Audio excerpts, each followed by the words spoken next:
Our next speakers are from Xilinx, and as I mentioned before, George mentioned FPGA and hardware and the role it's playing, adaptable hardware in particular, and that's exactly the space that Xilinx plays in.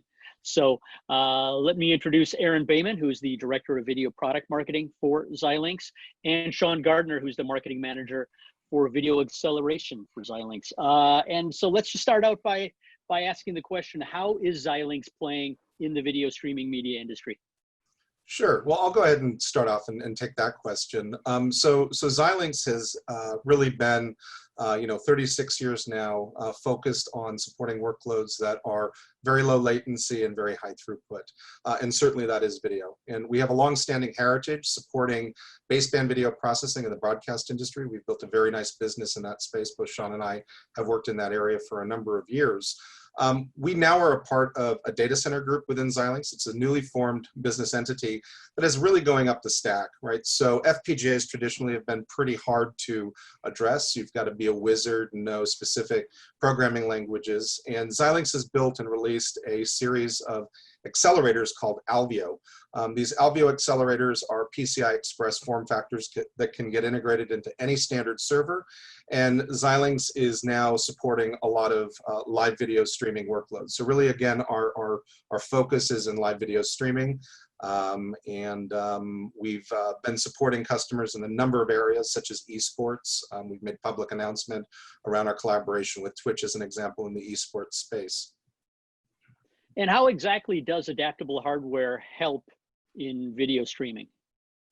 Yeah, Sean, why don't you take that one? Yeah, sure. So I think, if you think about the massive explosion of applications, and I would say that many of these applications that were sort of standalone, i.e. a traditional collaboration application, now we're seeing a blend of social media plus collaboration in the sense that you can think of watch parties that are going on. And I think that that'll extend into things like sports in the future, where there'll be a social element. And then this oncoming aspect of micro betting is another area where low latency social video collaboration, I think is going to be sort of the new norm, if you will. And one of the things that's required there is acceleration, because doing this in software it's non-deterministic. The volumes are massive. The algorithms that are being used are quite complex. And so with that, you need an acceleration element, and that's where adaptable or programmable hardware like an FPGA works extremely well. But there's also this, both at a application level, but I would say at a video processing level, there is much like machine learning and things of that nature, there is a lot of innovation that is going on. So trying to build a singular fixed function device is high risk, I would say, at this point. And I guess I would add to that, Sean, that one of the great benefits of FPGA technology in general is that it is indeed programmable hardware. So you can take a deployment and actually continue to evolve an existing install base to improve video quality, to further optimize bit rate, and then to integrate new capabilities, as Sean had mentioned, like machine learning inference. So truly one of the great advantages. That's not something that can get you kind of that same level of performance in a software-based approach. Exactly. And you both mentioned machine learning briefly, and it's interesting how, about a year ago, 2 years ago, certainly machine learning and AI were sort of at the top of the list of buzzwords in our industry, and that sort of faded a bit, but I take that as a good thing, which means that now people are getting down to the business of actually making it work, right? Right. How do you see machine learning and AI impacting streaming video in the future? At a high level, I'll kick it off and I'll let Sean go a little deeper here. But I would say in one area, it's in terms of improving video quality, leveraging tools like content adaptive encoding is one area or one arc. And then the other direction is certainly implementing object detectors and classifiers to integrate machine learning inference to do things like pull out product placement in a video that you're watching, and then let's say that this was on like an Amazon property, you could then integrate that into their, their mainline business and create new and engaging ways for, basically Alexa buy that, right? So that's another example. So kind of two branches. Sean, you should probably go into that a bit deeper. Yeah, I think that, as Aaron pointed out, there's almost at an enablement at an application level, as Aaron pointed out, that what interesting new models or use cases can you implement with the use of machine learning, and whether it be recommendation, finer tuning of recommendation engines in that sort of vector. And then there's at an algorithmic level where we're starting to see a lot of innovation happening. And it could be within the codec itself, whether it's to help with mode decisions within the actual encoder, whether it's to tune the rate control for things like, as Aaron pointed out, content adaptive, dynamically on a frame basis. There's quite a bit of I think, new innovation that's going on here. And then when we start looking at this more at a higher level from a system, and I think it was, maybe it was Peter that mentioned it, that fundamentally, once we start having knowledge of the network conditions dynamically, would we make more intelligent decisions in the encoding or video processing pipeline, whether that's content-based and network? I think all of these things are starting to come together. So it's a really interesting space. In addition to that, we're seeing totally new innovations come out, and we're seeing people use things like super resolution.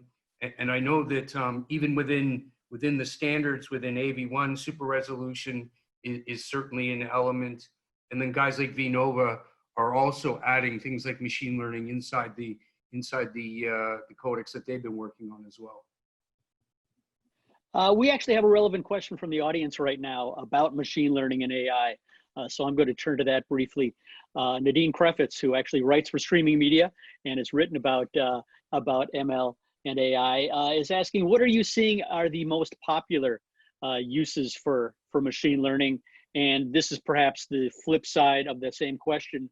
What do customers need most that you're seeing that maybe they're not asking for yet?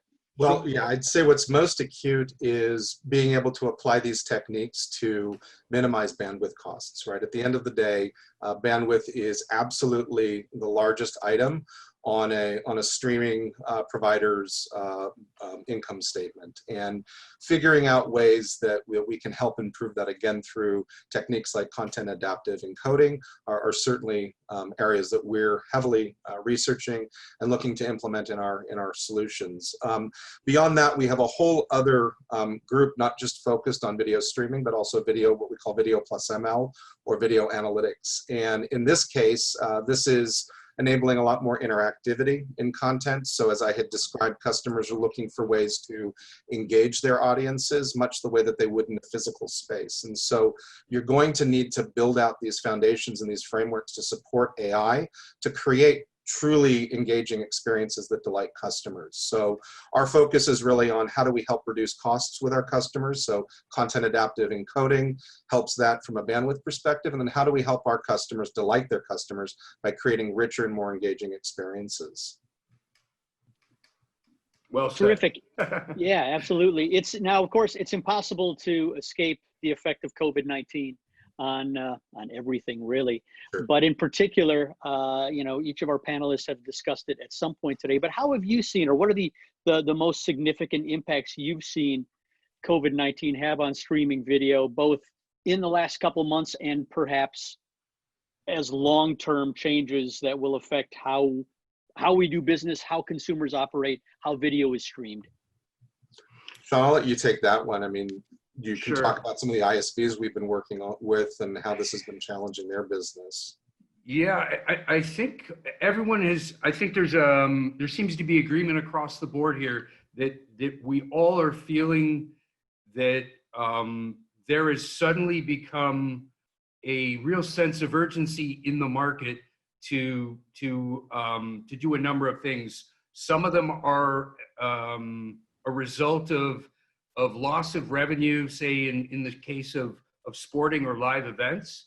And it is a quick pivot to try and find a creative way to drive revenue in alternate means, i.e. watch parties or new ways of creating those experiences through live streaming. So I think there's that aspect. And then as Aaron had pointed out, that fundamentally this significant increase in traffic and streaming has an impact. And I think one of the other interesting things is that COVID-19 has drawn a significant consumption change or a pattern change, in that it's been a mobile first in many respects in many areas, but with everyone locked at home, suddenly now they're watching video or streaming video on devices that are over their home networks that can support significantly higher resolutions just natively. And so I think that's also changed the cost or the economics of the situation. So we're seeing a significant amount of drive to try and address, the bandwidth challenges.